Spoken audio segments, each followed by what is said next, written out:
Kai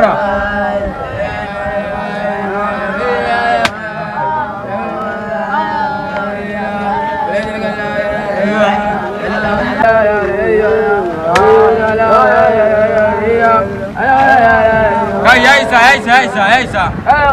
Kai wai ina tafi ne? Ya tafi. Yana shan gida wallahi tafi. Ya tafi. Wai kana nufin ka ce a tafi ya tafi? Ya tafi.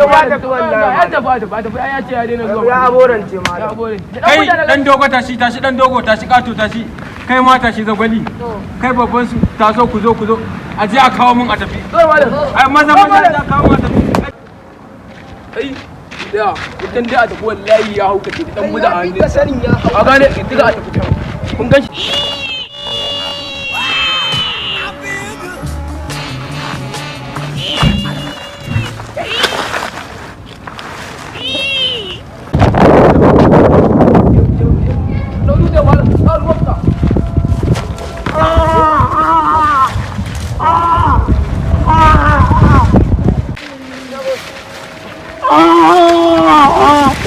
Aka kawo mun shi tab isa yadda uban sai bani amana a hannu. Malam ga a tafi. A tafi. Malam ga tafi. Gashi na.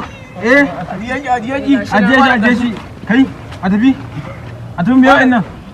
Malam kaga. A tafi me wannan? Kaga wanda daga malam. La ilaha illallah. Me wannan? Dan buda ne. Dan buda ake ce mai. A hannun a tafi. A tafi me wannan abu?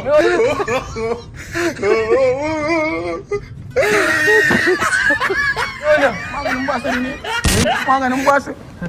A tafi wai ina ma kake tafiya ne. Malam wallahi tun na gane ce abokin kanin babanmu. Ye me? Yace ji abokin kanin babanmu. Ta yaya haka? Ni nake jinyar sa. Dole ka ci ubanka. Ni nake jinyar sa. Malam. Malam wallahi haka fa. Oh my God! Wow! Bruh.